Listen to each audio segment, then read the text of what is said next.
Hello feature readers, स्वागत है आप सभी का यूट्यूब चैनल टेक्निकल फिजिक्स में।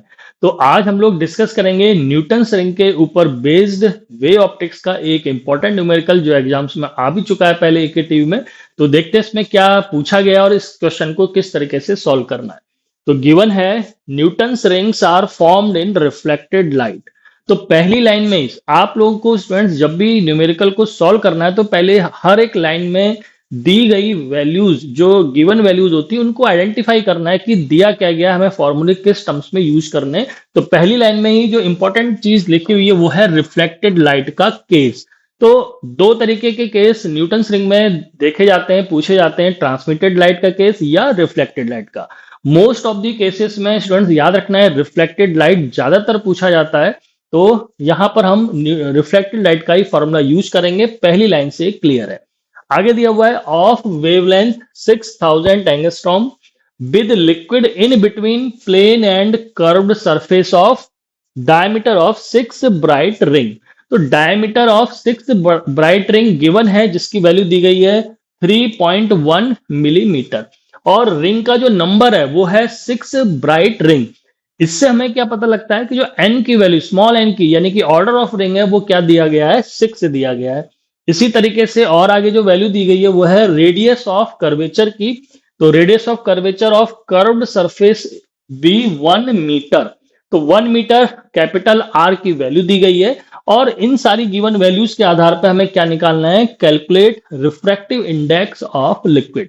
तो जो हमारा न्यूटन्स रिंग का अगर आपको ध्यान हो इसका फिगर, तो ये प्लेन ग्लास प्लेट के ऊपर जब हम कर्व्ड सरफेस को इस तरीके से रखते हैं और ये किसी लिक्विड इसमें भर दिया जाए, किसी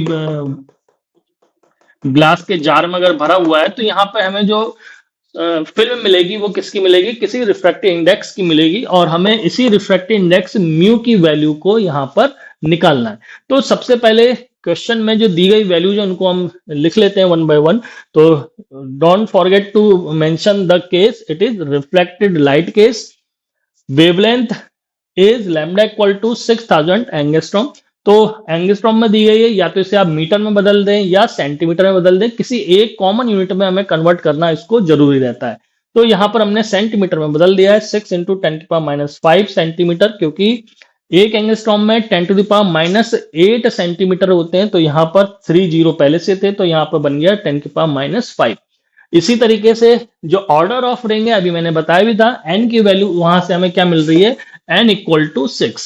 जो रेडियस ऑफ कर्वेचर है, क्योंकि हमने यहाँ सेंटीमीटर में बदल दिया है वैल्यू को, तो 1 मीटर की वैल्यू जो कैपिटल आर की है उसको भी हम यहाँ पर क्या लिख लेंगे, 100 सेंटीमीटर के फॉर्म में लिख लेते हैं। नेक्स्ट जो डायमीटर दिया गया है D6, तो ब्राइट रिंग का ये स्पेशल चीज है याद रखने के लिए, बिकॉज जो सबसे पहले चीज दी गई थी रिफ्लेक्टेड लाइट, उसके बाद ब्राइट रिंग का केस। इसका मतलब क्या होता है, यहां से ये तय हो जाएगा न्यूमेरिकल को पढ़ने के बाद कि आपको ब्राइट रिंग के डायमीटर का फॉर्मूला यहां पे अप्लाई करना होगा। तो D6 की वैल्यू मिलीमीटर में दी गई है 3.1 mm, तो इसको हमने यहां पर कन्वर्ट कर लिया है 0.31 सेंटीमीटर के फॉर्म में। तो मींस कहने का है कि हमने सभी वैल्यूज को एक कॉमन यूनिट सेंटीमीटर के फॉर्म में कन्वर्ट कर लिया है। यूनिट्स का कन्वर्जन करना ना भूलें स्टूडेंट्स। तो यहां पर हम जानते हैं for diameter of bright ring due to reflected light case the formula is dn square equal to 2n-1 2 lambda r upon mu. तो इस फॉर्मूले को आप लोग स्टूडेंट्स याद कर लें, डायमीटर ऑफ ब्राइट रिंग का फॉर्मूला। इसी तरीके से ये क्वेश्चन अगर डार्क रिंग के लिए पूछा जाता है तो वहां पर डार्क रिंग का फॉर्मूला भी आपको लगाना होता है। इसके फॉर्मूले की लिस्ट हम पहले ही अपने पुराने वीडियो में दे चुके हैं, तो आप उन सारे फॉर्मूले की लिस्ट को अपनी कॉपी पे जरूर नोट डाउन कर लें अगर आप डायरेक्टली इस वीडियो पे आए हैं तो। डायमीटर ऑफ ब्राइट रिंग का फॉर्मूला यहां से हम क्योंकि म्यू को निकालना चाहते हैं, तो रिफ्रैक्टिव इंडेक्स क्योंकि लिक्विड का हमें निकालना है, तो इस म्यू के फॉर्मूले को हम सेपरेट कर लेते हैं। तो ये फॉर्मूला बन जाता है mu equals to 2n-1 into 2 lambda r upon dn square. तो यहां पर जितनी भी वैल्यूज ऊपर दी गई थी उन सभी गिवन वैल्यूज को हम क्या करेंगे, इस फॉर्मूले में डायरेक्टली पुट कर देते हैं। तो after putting all the values 2n-1 था तो n की वैल्यू 6, तो ये 2 इंटू 6 -1, और 2 लैम्डा r वैल्यू थी तो ये हो जाएगा 2 इंटू लैम्डा की वैल्यू डायरेक्टली सेंटीमीटर के ही फॉर्म में लिखना है, ये ध्यान रखें। 6 इंटू 10⁻⁵ हमने लिख दी, और कैपिटल आर की वैल्यू 100 सेंटीमीटर के फॉर्म में यहाँ पे हमने लिख दी है। और जो डायमीटर था उसका स्क्वायर करना है, इसलिए हमने यहाँ पे लिख दिया है 0.31 का होल स्क्वायर।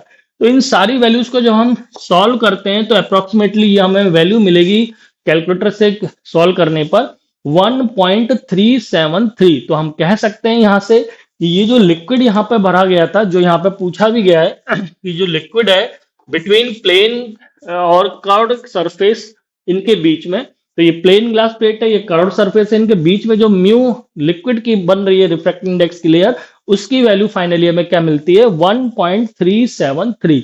तो स्टूडेंट्स कहने का मतलब यहाँ पर यह है कि अगर आप न्यूटन्स रिंग के फॉर्मूले तैयार कर लेते हैं तो इससे रिलेटेड न्यूमेरिकल पूछा अगर एग्जाम में जाएगा तो डेफिनेटली आपको फुल मार्क्स इस न्यूमेरिकल पर मिलेंगे।